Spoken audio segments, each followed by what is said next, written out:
Sedikit tentang flashback mendiang almarhum sendiri kan mungkin dibilang sangat jenius nih. Mungkin seperti apa sih mendiang sekolahnya aja katanya S1 2 kampus nih, seperti apa sih perjalanan beliau? Kalau saya lihat sih kakak saya rajin ya, gitu loh. Kalau rajin kan pasti nyampe. Kalau jenius sekalipun, tapi kalau nggak rajin ya amsyong juga pasti. Nah kalau ini emang dia tipenya rajin buat mengejar ilmu. Terakhir juga WA ke saya adalah pesannya meminta untuk saya kembali ke kampus lagi. Suatu hal yang bukan permainan saya di kehidupan yang ini gitu ya. Kalau kakak saya kan memang senang sekali untuk kuliah. Kalau saya ada batasan di mana pada akhirnya ini waktunya anak-anak kami, bukan saya lagi. Tapi selalu pesannya adalah mungkin mama akan senang nih kalau misalnya kamu akan sampai sama dengan apa yang udah dia dapat. Itu aja gitu loh. Terus sampai dia juga mungkin karena nggak ditanggapi dengan serius sama saya, jadi juga WA ke Gilang pesan bahwa suruh seret tuh si Mas masuk ke kampus lagi.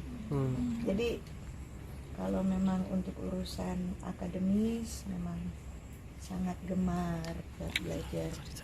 Jadi waktu itu saya jawabnya, Mbak, ijazah itu nggak nentuin cara berpikir. Jadi kalau begitu aku nggak ada ijazah sampai S3 atau penelitian jadi profesor, tapi aku bentuk cara berpikirku, boleh nggak? Enggak. Ya intinya begitu. Emang rajin sekolahnya tuh. Kakak-kakak saya tuh rajin. Soraya juga begitu kan.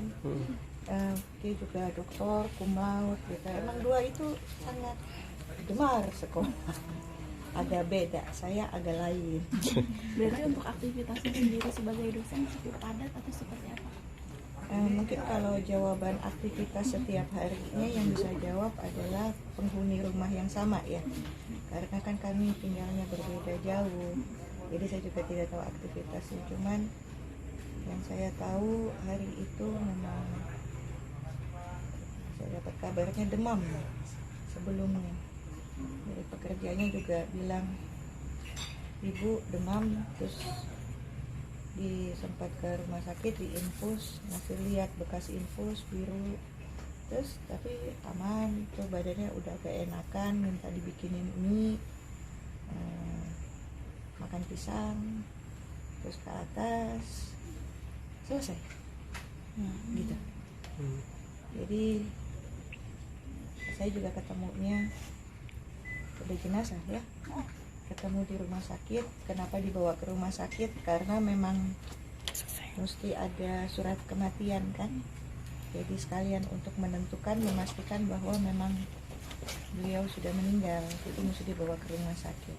Mungkin masih ada harapan, pikirannya itu pingsan gitu, jadi masih bisa ditolong.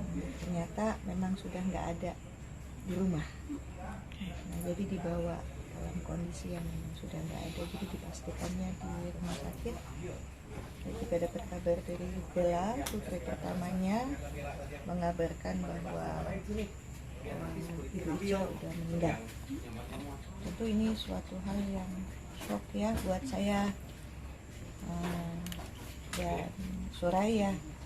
Kami adik-adiknya nggak menyangka gitu ya, yalah secepat ini. Kemudian akhirnya ya dari 3 jadi 2. Dan tadi kami menyadari bahwa mesti menjadi pengganti ibu buat Bella dan Kiki, bagaimana menemani kakak ipar saya untuk kuat, karena kami belum pernah melihat ikan sesyok ini. Kami melihat waktu Bayu ya, ibunya meninggal, ikan kuat. Waktu Datuk ayahnya meninggal pun kuat.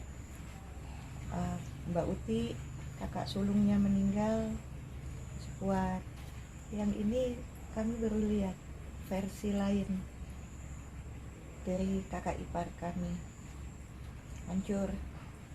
dan tugasnya sebagai adik-adiknya Marisa dan juga ipar-ipar yaitu Gilang dan Mas Eki. Tugas kami adalah menguatkan Ikang untuk bisa menjadi orang tua ganda ya, sekarang jadi ibu dan jadi ayah gitu lah buat anak-anaknya. Ya jadi mungkin ini suatu hal pukulan. Mungkin buat yang pergi bagus ya, nggak ada sakit, karena ini yang mungkin diimpikan oleh semua orang, nggak menyusahkan, dan yang pergi juga nggak merasa susah, les aja begitu. Tapi buat yang ditinggalkan tentu ini cerita lain, sehingga perlukaan. Kak, tapi Ikang sendiri sempat bilang katanya udah nggak mau nyanyi lagi karena merasa kehilangan. Mungkin Kak Shanas tahu mungkin seperti apa? Itu pun yang bisa jawab orangnya, karena pada saat lagi show tentu apapun yang akan dijawab ya, karena itu kan impuls yang langsung ada dirasa kemudian dikatakan. Tapi saya yakin bahwa seni itu sangat menyembuhkan, dan mudah-mudahan kakak ipar saya tidak berhenti bernyanyi, karena siapa tahu itu menjadi obat penyembuh luka yang ada saat ini. Karena mereka kan kemana-mana berdua ya. Dari tahun 80-an, jadi kan udah gitu nggak ganti-ganti, itu aja kan. Mungkin kalau kami adik-adiknya kan suaminya kemana, istrinya kemana. Kalau ini kan renteng-renteng berdua gitu loh. Itu beda. Itu beda. Dan anak-anak saya juga, kami tuh baru menyadari, saya dan Suraya tuh baru menyadari bahwa wajah kami tuh nggak jauh berubah. Jadi ketika waktu kami lihat Mbak Ica di kafani, begini wajahnya, terus anak-anak saya bilang, kok wajahnya persis kayak ibu gitu ya, atau kok kayak mama ayah gitu. Jadi kami wah, oh, oke.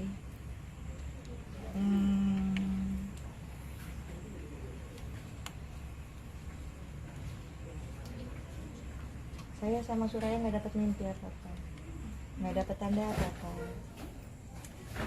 Biasanya tuh selalu ada ketika orang tua kami gigi putus, bener nggak sih? Yang anaknya Kak Soraya. iya, anaknya. Tapi kalau saya nggak ada tanda, jadi nggak tahu ya, mungkin mudah-mudahan ada pembelajaran baik. Tapi yang pasti pembelajarannya karena kami tinggal berdua, sekarang lebih merapatkan barisan, karena tentu nggak mau kecolongan lagi. Tapi kalau Karena saya nggak tahu sebetulnya kakak saya sakit gitu kan, lelah kan, lelah usia, mau ulang tahun yang ke-62, sesibuk itu saya jarang berkomunikasi, jadi saya tidak tahu bahwa dia lelah. Besok tanggal 15 mau ulang tahun ya. Iya, Mungkin ada pembahasan itu nggak sih buat rencana gitu? nggak tahu. Iya, belum ada sama sekali. Tapi ketika saya ke makam gitu melihat batu-batu nisan, saya baru ngeh loh, banyak sekali batu nisan. Tanggal lahir sama tanggal wafat itu nggak jauh beda. Sebelum atau beberapa waktu sesudah. Jadi buat yang mau ulang tahun atau habis ulang tahun, berbuat baiklah, karena kita tidak pernah tahu. Berarti terakhir ketemu kapan? Terakhir ketemu sama almarhumah sendiri? Nah, kami berkomunikasi karena memang rumahnya kan jauh ya. Saya beda kota kan, gitu ya. Saya tinggal di Bogor, kakak saya tinggal di Bintaro. Jadi kami juga bukan tipe keluarga yang renteng-renteng kemana sama-sama gitu, bukan tipe kayak begitu. Tetapi pasti menjaga komunikasi. yang pasti lewat WA komunikasinya. Mbak, terharu nggak sih tadi ngeliat Ikang Fauzi sebegitu dalamnya gitu di makam, sampai sempat menyebut kata-kata terakhirnya I love you forever gitu. Mungkin kayak cinta sejatinya dia pergi gitu, gimana Mbak? Ya makan mereka begitu gitu loh. Jadi sebetulnya kalau dibilang itu kan bahasa mereka yang memang setiap agak berbeda dengan bahasa kami dengan pasangan kami. Tapi kalau mereka itu jauh lebih mesra ya gitu loh. Jadi memang kalimat-kalimat itu adalah kalimat setiap hari yang mereka selalu ucapkan dengan sebutan-sebutan. Kalau saya kan panggilnya Gilang, kalau ini kan love, agak beda. Jadi ya masih lebih ke Gilang. Tapi mungkin aku balikan dari almarhumah sendiri, katanya sebelum meninggal bertakdir suami dan para mahasiswa-mahasiswanya. Itu pun saya nggak tahu karena kami tidak tinggal satu rumah. Mungkin itu lebih bisa ditanya sama anggota rumahnya. Tapi memang kalau dilihat kakak saya itu sangat suka ngasih hadiah gitu ya. Apa aja. Kalau pergi ke luar kota bawa oleh-oleh, nah semua dibagi-bagiin. Walaupun hanya bapia satu kotak gitu, sampai pekerja dan suaminya juga mesti di rumahnya rasain itu oleh-oleh. Nah itu kebiasaan yang mungkin membuat menjadi mudah-mudahan penyelamat dalam kehidupan sesudah kehidupan yang ini. Karena memang selalu bikin seneng orang gitu loh dengan hadiah-hadiah. Hadiah terakhir yang Kak Syahnas terima dari almarhumah.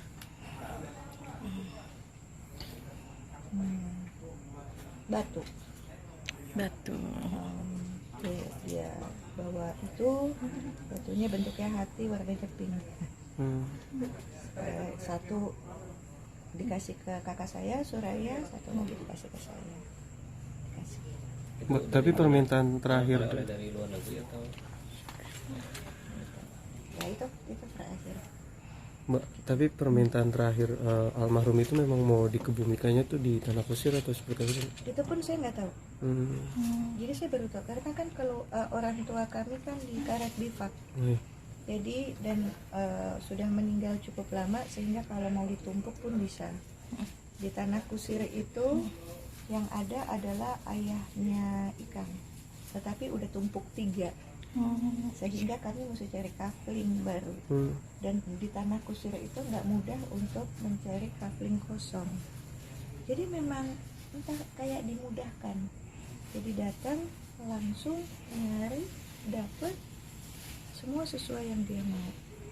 Dan menurut anggota keluarganya yang inti memang belakangan ini ibu selalu ngomonginnya soal kematian kalau nggak pakai sakit tuh enak ya gitu. Jadi emang ya dikasih semuanya, dikasih apa yang dia mau dikasih. Terus di Instagramnya juga nulis postingan tetap berjuang dalam tenang sampai Allah menjemput kita pulang. Postingan 10 hari terakhir.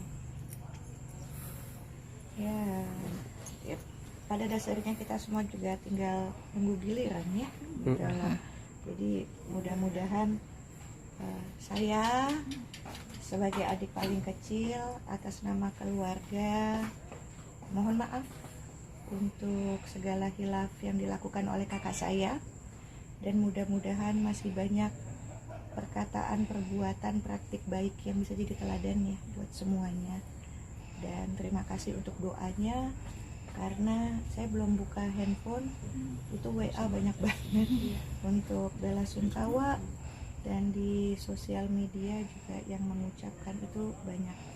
Dan saya tuh baru sadar banyak banget orang berkata baik ya mengenai kakak saya. Itu ya jadi kejutan buat saya. Yang ditolong ini, yang ditolong itu, ini itu. Saya nggak tahu itu cerita-cerita itu gitu loh. Nah hari ini tuh mereka kayak saya ditolong ini, saya ditolong itu. Oh mudah-mudahan ketika hari saya tiba akan banyak orang juga yang melakukan itu. Tapi kenangan dari seorang almarhumah dari Kak Syahnas sini seperti apa? Kami beda jauh kan usianya, tumbuhnya nggak bersama. Mungkin jawaban itu lebih banyak di Soraya karena lebih dekat perbedaan usianya. Saya bedanya 10 tahun. Saya masih sedengkul, dia udah bintang film. Jadi nggak bermain bersama. Mungkin lebih banyak bukan kenangan tumbuh bersama karena udah yang satu sibuk, yang satu masih di rumah. Saya lebih ngeliat bahwa dulu awal-awal saya hidup di dunia depan kamera gitu ya, banyak orang yang bilang jalannya mulus ya karena adiknya siapa gitu lah. Walaupun pada akhirnya untuk menentukan langgeng atau tidaknya saya di dunia itu tergantung saya bisa mengasah kemampuan atau tidak kan ya.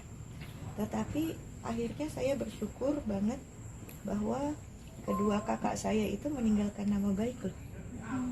Sehingga orang tuh selalu berprasangka saya juga ikut jadi baik, padahal belum tentu saya sebaik mereka. Nah jadi itu ternyata jadi sekarang pas jenazahnya masuk gitu ya, terus ditempel papan, suatu ketika saya ada di situ kan ya gitu lah. Oh ternyata memang mesti meninggalkan nama baik karena saya udah nggak punya, kan saya nggak punya adik, paling tidak buat anak-anak. Jangan sampai anak-anak saya tersendat jalannya karena saya melakukan hal yang tidak baik dan mereka mesti mewariskan resikonya. Itu yang saya pelajarin dari hari ini melihat kakak saya dikebumikan. Pak almarhumah sendiri pernah mengutarakan bahwa ingin menikahkan anaknya putrinya itu seperti apa, mungkin kenapa menikah? Saya juga itu nggak tahu, itu lebih mesti ditanya sama suaminya karena itu kan pembicaraan internal. Mbak, mungkin ada yang dipetik nggak sih dari kisah cintanya Kang Fauzi sama almarhum gitu, kalau dari kakak sampai maksudnya sampai mau memisahkan gitu?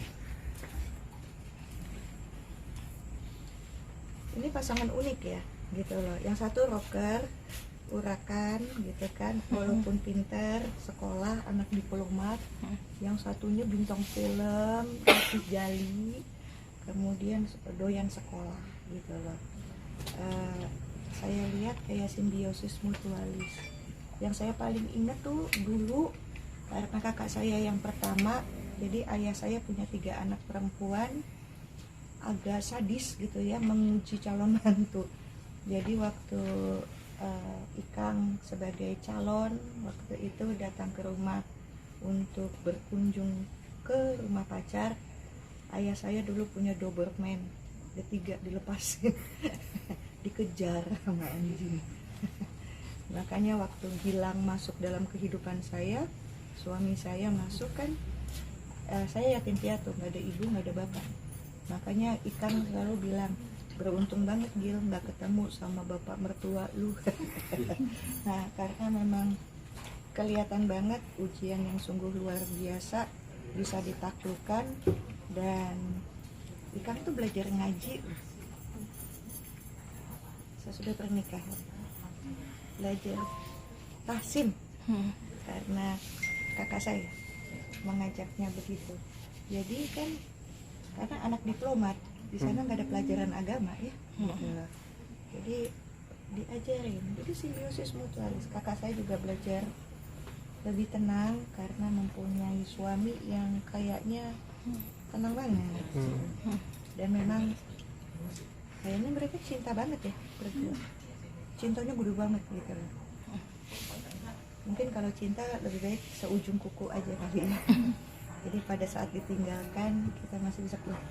Ya, sana terakhir dong, sosok kakak yang seperti apa mungkin buat adik-adiknya, buat Mas Anas dan Mbak Soraya.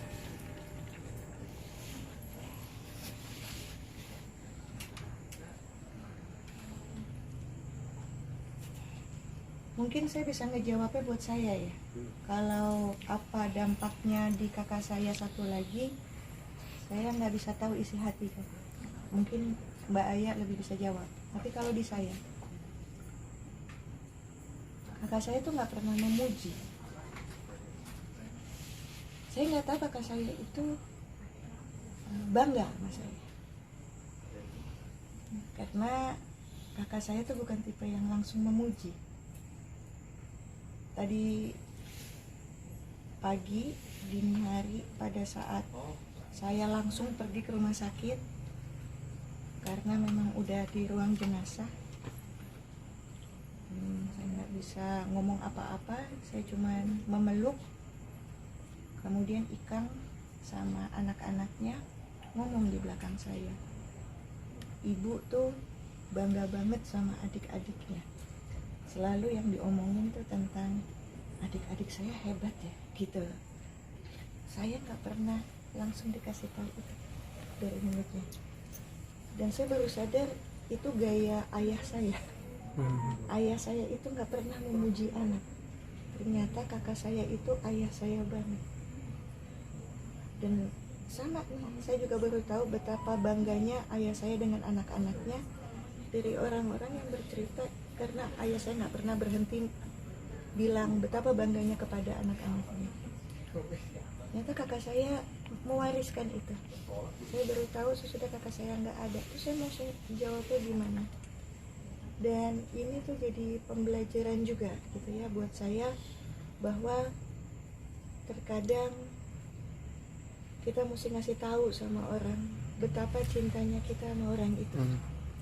Karena kalau udah nggak ada, nanti nyesal. Nah, itu yang bisa saya ambil. Jadi kakak saya tangan besi kepada adik-adiknya, tapi niatnya baik ternyata, supaya adik-adiknya nggak berhenti berjuang. Tapi belum tentu buat yang nerima merasa dicintai. Dan saya baru tahu betapa kakak saya itu mencintai saya, mencintai kakak saya yang satu lagi, adiknya sudah nggak ada. Nah, itu yang membuat kami kayak linglung gitu. Terus mau ngebalesnya gimana? Maka kami akhirnya berkomitmen membalas cinta itu dengan menjaga Ikang dan anak-anaknya Mbak Ica. Itu menjadi janji. Oke.